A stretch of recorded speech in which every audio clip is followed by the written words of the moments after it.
रात के गहरे सन्नाटे में राघव एक खंडरनुमा मकान में छिपा बैठा था। हल्की बारिश हो रही थी। चारों तरफ पुलिस की गाड़ियां घूम रही थी। राघव का दिल तेजी से धड़क रहा था। वो एक मोस्ट वांटेड क्रिमिनल था जिसने न जाने कितने लोगों की हत्या की थी। इस बार उसकी प्लानिंग फेल हो चुकी थी और पुलिस उसके पीछे थी। खुद को बचाने के लिए राघव ने शहर से भागने का फैसला किया। अपने पुराने साथी नागेश से उसने सुना था कि शहर के बाहर एक जंगल है जिसे लोग कालवन कहते हैं। कहा जाता है कि वहां कोई नहीं जाता। राघव के लिए यह जगह छिपने के लिए सबसे अच्छी जगह थी। जैसे ही राघव जंगल के पास पहुंचा, उसे अजीब सा सन्नाटा महसूस हुआ। पेड़ों के बीच से आती हुई ठंडी हवा ने उसके शरीर में सिहरन दौड़ा दी। आसमान में चांद छिपा हुआ था और चारों तरफ घना अंधेरा था। जंगल में घुसने से पहले ही उसे वहां पर साइड में एक लकड़ी की पट्टी दिखाई दी जिस पर बड़े अक्षरों में लिखा था, यहाँ आना मना है, मृत्यु आपका इंतजार कर रही है। राघव इसे मजाक समझकर हंसा और जंगल में अंदर चला गया। जंगल के अंदर घुसते ही अजीब चीजें होने लगी। हवा में किसी की रोने की आवाज सुनाई दी। पेड़ों की टहनियां अजीब तरीके से हिल रही थी, जैसे उनमें कोई छुपा हुआ बैठा हो। एकाएक राघव को लगा कि उसकी परछाई हिल रही थी, जबकि वह एक ही जगह पर खड़ा था। उसने ध्यान नहीं दिया और आगे बढ़ता गया, लेकिन हर कदम के साथ जंगल गहरा और डरावना होता गया। कुछ देर बाद राघव को लगा कोई उसे देख रहा है। उसने इधर उधर नजर दौड़ाई, पर वहां पर कुछ नहीं दिखा। तभी पेड़ों के पीछे से लाल चमकती हुई आंखें दिखाई दी। राघव का दिल दहल गया। कौन है वहां? उसने जोर से पूछा। कोई जवाब नहीं आया। आंखें धीरे धीरे गायब हो गई। अचानक राघव के सामने एक बूढ़ा आदमी आया।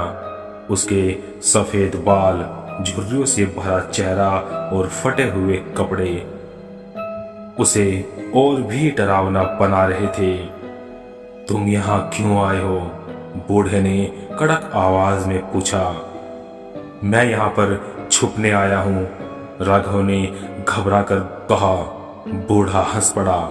यह जंगल तुम्हारे जैसे पापियों को जिंदा नहीं छोड़ता। जल्दी यहाँ से वापस लौट जाओ। राघव ने उसे पागल समझकर अनदेखा कर दिया और अपने रास्ते पर चल पड़ा। लेकिन उसे नहीं पता था कि यह जंगल उसकी आत्मा को निगलने के लिए तैयार है। जंगल के अंदर बढ़ते हुए राघव को एहसास हुआ कि कोई साधारण जंगल नहीं है। चारों ओर फैला अंधेरा उसके दिल में खौफ पैदा कर रहा था। उसने अपनी बंदूक कसकर पकड़ ली, लेकिन कुछ अजीब था। जंगल के पेड़ और पत्ते किसी तरह के जीव लग रहे थे। कुछ ही दूरी पर राघव ने आग की लपटों जैसी रोशनी देखी। वह सोचने लगा, क्या कोई और इंसान भी यहाँ छिपा हो? लेकिन जब वह पास पहुंचा तो उसकी आंखें डर से फैल गई। वहां पर एक लंबा डरावना दानव खड़ा था। उसका शरीर आग से बना हुआ था और उसके हाथों से लपटें निकल रही थी। उसकी आंखें जलते हुए अंगारों की तरह चमक रही थी। यह अग्नि राक्षसों का मुखिया था, अग्रदा। तुम कौन हो? दानव ने गरजती आवाज में कहा। राघव कुछ कहने ही वाला था कि अचानक वह आग के घेरे में आ गया। तुम्हें यहाँ आने की सजा मिलेगी। राघव ने बंदूक से फायर किया, लेकिन गोली उस दानव के शरीर से होकर निकल गई, जैसे वह हवा में बनी कोई परछाई हो। राघव जैसे तैसे उस जगह से भाग निकला, लेकिन भागते भागते उसने महसूस किया कि उसके चारों ओर घना अंधेरा हो गया है। ऐसा लग रहा था कि अंधेरा उसे निकलने के लिए बढ़ रहा है। तभी पेड़ों की छाया से कुछ परछाइयां बाहर निकली। ये छाया पिशाच थे। इन पिशाचों का मुखिया था तमोमय, जिसका शरीर पूरी तरह से छाया से बना था। उसकी आंखें गहरी काली थी और उसकी आवाज ठंडी और डरावनी थी। ये जंगल हमारा है। तुम जैसे पापी यहाँ जीवित नहीं रह सकते। राघव ने वहां से भी भागने की कोशिश की, लेकिन छाया पिशाचों ने उसे चारों ओर से घेर लिया। उनकी ठंडी और लिजी उंगलियां उसकी गर्दन तक पहुंचने लगी।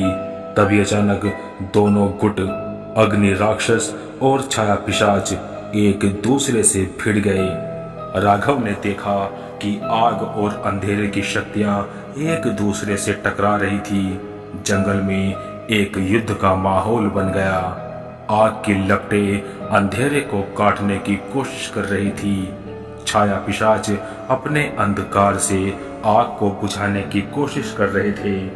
इस युद्ध के बीच राघव किसी तरह भागने में कामयाब रहा, लेकिन उसके मन में एक सवाल रह गया।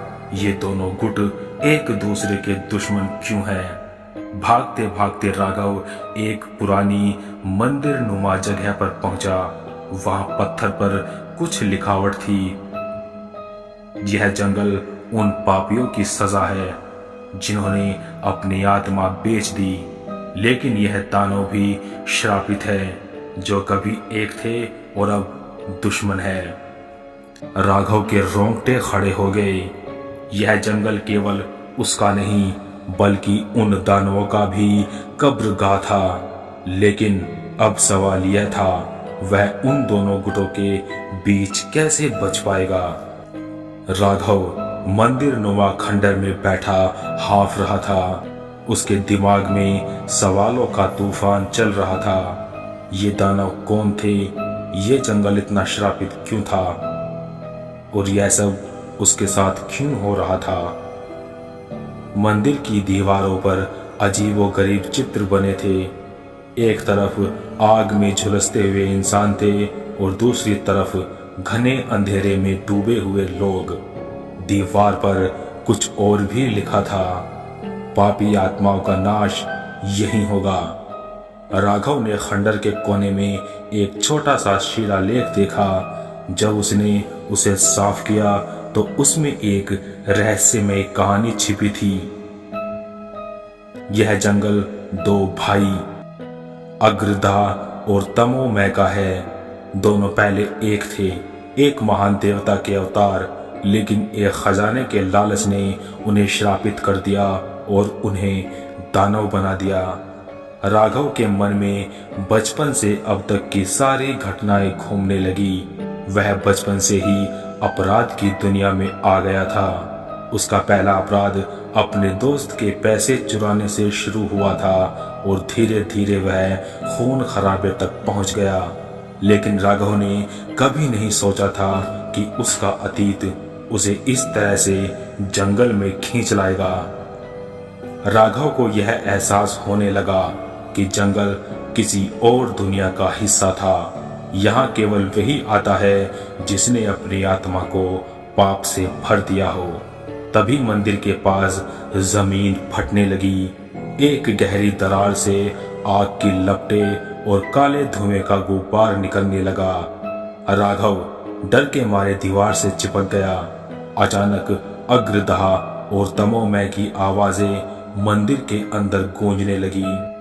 अग्रदाह ने कहा, तुम्हारी वजह से हमें यह श्राप मिला तमोमय।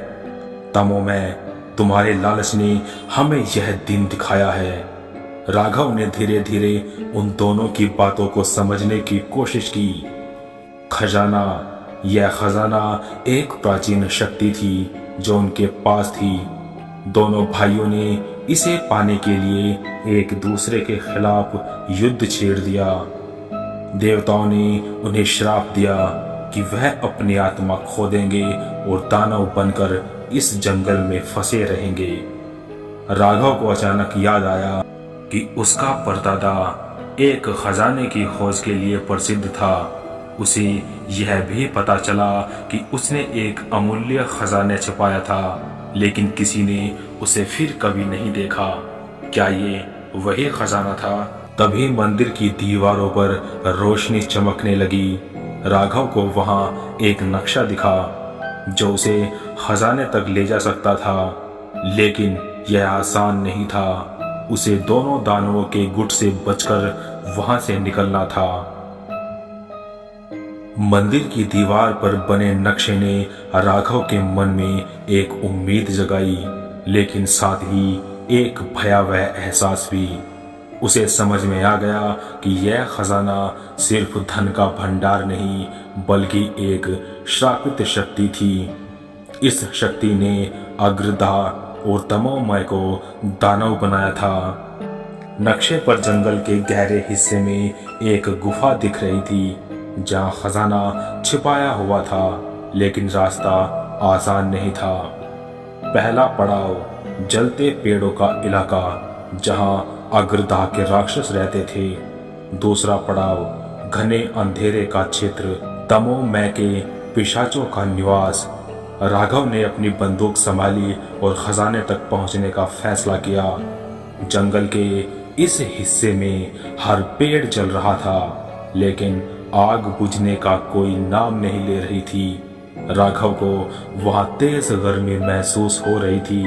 अचानक पेड़ों के बीच से आग के गोले उसकी तरफ आने लगे। ये अग्रदाह के राक्षस थे। उनकी आवाज गूंज रही थी, पापी इंसान, लौट जाओ। राघव ने तेजी से भागते हुए एक पुराने कुएं के पीछे शरण ली, लेकिन तभी एक राक्षस ने उसकी तरफ झपट्टा मारा। राघव ने बंदूक से फायर किया, लेकिन गोली बेकार गई। तभी उसे याद आया कि इन राक्षसों को हराने का एकमात्र तरीका पानी है। उसने पास की जमीन पर एक सूखा तालाब देखा। उसने हिम्मत जुटाई और राक्षसों को वहां तक दौड़ाया। जैसे ही वे तालाब के पास पहुंचे, राघव ने ऊपर लटकी एक पुरानी बाल्टी गिरा दी। उसमें बचा पानी उनके ऊपर गिरा और वह चीखते हुए गायब हो गए। जैसे ही राघव जलते पेड़ों के इलाके से बाहर निकला, चारों ओर घना अंधेरा छा गया। उसे अपनी परछाई भी नजर नहीं आ रही थी।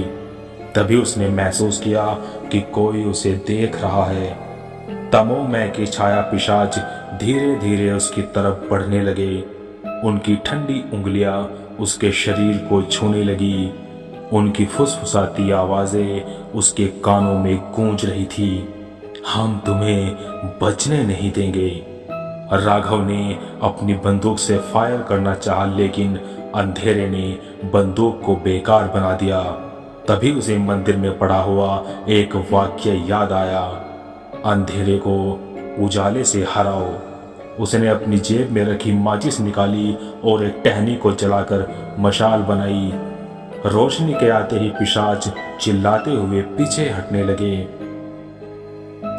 राघव किसी तरह दोनों गुटों को चकमा देकर गुफा तक पहुंच गया। गुफा के बाहर लिखा था, खजाना केवल उसी को मिलेगा जो अपने पापों का प्रायश्चित करेगा। राघव ने गुफा में कदम रखा। अंदर एक बड़ी चमकती हुई संदूक रखी थी। जैसे ही उसने संदूक छुआ, गुफा हिलने लगी। अग्रदाह और तमोमय दोनों गुफा में आ गए। गुफा के चारों ओर आग और अंधेरे का तूफान उमड़ पड़ा। अग्रदाह और तमोमय दोनों वहां पहुंच चुके थे। अग्रदाह गर्जा, यह खजाना मेरा है, इसे छूने का अधिकार केवल मुझे है। तमोमय ने अंधेरे से बाहर आते हुए कहा, यह खजाना अब किसी का नहीं, यह केवल श्राप और विनाश लेकर आएगा। दोनों ने एक दूसरे पर हमला करना शुरू कर दिया। अग्रदाह ने आग की लपटों से तमोमय को घेरने की कोशिश की। तमोमय ने अंधेरे की दीवार खड़ी कर दी जो आग को रोकने लगी। गुफा के अंदर भयंकर युद्ध छिड़ गया। राघव दोनों को देखकर चुपचाप खड़ा था। संदूक के पास एक और शिलालेख था जिस पर लिखा था, यह खजाना शक्ति का प्रतीक है, लेकिन इसे छूने वाला अपनी आत्मा को खो देगा। राघव ने महसूस किया कि यह खजाना श्रापित था। अग्रधा और तमोमय इसी खजाने के कारण श्रापित हुए थे और अब वे दोनों दानव बन चुके थे। राघव के मन में युद्ध चल रहा था। एक तरफ वह खजाने को छूकर अपार शक्ति और धन प्राप्त कर सकता था, दूसरी तरफ उसे अपनी आत्मा खोने का डर था। लेकिन तभी उसे अपने किए गए पाप याद आए। उसने उन लोगों की चीखें याद की जिन्हें उसने बेरहमी से मारा था। उसे एहसास हुआ यह खजाना उसके पापों को बढ़ाने का जरिया बनेगा। अग्रधा और तैमौमय का युद्ध चरम सीमा पर पहुंच चुका था। आग और अंधेरे का टकराव गुफा को हिलाने लगा। राघव ने हिम्मत जुटाकर चिल्लाया, रुक जाओ, यह खजाना तुम्हारा विनाश है, इसे नष्ट कर दो। दोनों दानव रुक गए और राघव की तरफ देखने लगे। अग्रदा ने गुस्से में कहा, तुम कौन होते हो हमें रोकने वाले? तमोमय ने ठंडी आवाज में कहा, तुम्हारा अंत भी हमारे जैसा होगा। राघव ने अपने अंदर हिम्मत जुटाई और संदूक को उठाकर गुफा के बीचों बीच रख दिया। उसने गुफा के कोने में पड़ी मशाल से संदूक को जलाने की कोशिश की। जैसे ही आग ने संदूक को छुआ, एक तेज धमाका हुआ। अग्रदा और तमोमय चीखने लगे। गुफा की दीवारों पर आग और अंधेरे की परछाइयां बनने लगी। संदूक के जलने के साथ दोनों दानव भी राख में बदलने लगे। संदूक नष्ट होते ही गुफा से रोशनी निकलने लगी। जंगल के सभी भयानक आवाजें गायब हो गई। जलते हुए पेड़ ठंडे हो गए। अंधेरे में छिपे पिशाच गायब हो गए। राघव ने गुफा से बाहर निकलते हुए महसूस किया कि जंगल अब शांत हो गया था। गुफा के बाहर राघव ने अपने घुटनों पर गिरकर प्रायश्चित किया। उसने अपने पापों के लिए माफी मांगी और कसम खाई कि वह अपनी जिंदगी में कभी कोई अपराध नहीं करेगा। जैसे ही राघव जंगल से बाहर निकला, उसे पीछे से एक आवाज सुनाई दी, तुमने अपनी आत्मा बचा ली, लेकिन यह जंगल अब भी उन पापियों का इंतजार कर रहा है जो इसे श्रापित करते रहेंगे। राघव ने पीछे मुड़कर देखा, लेकिन वहां पर कोई नहीं था। वह समझ गया कि यह जंगल हमेशा के लिए एक चेतावनी बनकर रहेगा। राघव ने जंगल से बाहर निकलते समय राहत की सांस ली। उसने सोचा कि वह खजाने को नष्ट कर चुका है और अपनी आत्मा को बचा लिया है, लेकिन जंगल उसे इतनी आसानी से जाने नहीं देने वाला था। जैसे ही राघव जंगल के किनारे पहुंचा, उसे अपने शरीर में अजीब बदलाव महसूस होने लगे। उसकी त्वचा ठंडी और पत्थर जैसी होने लगी। उसकी आंखें धीरे धीरे लाल होने लगी। उसका दिल इतनी जोर से धड़कने लगा मानो बाहर निकलना चाहता हो। तभी उसे पीछे से आवाज सुनाई दी। यह आवाज अग्रधा और तमोमय की आवाजें थी। अग्रधा, तुमने खजाने को नष्ट किया, लेकिन अपने पापों को नहीं। तमोमय, यह जंगल किसी पापी को छोड़ता नहीं है। अब तुम्हारा हिस्सा बनना तय है। राघव ने भागने की कोशिश की, लेकिन उसके पैर जमीन में धंसने लगे। उसके शरीर पर आग और अंधेरे की छायाएं बनने लगी।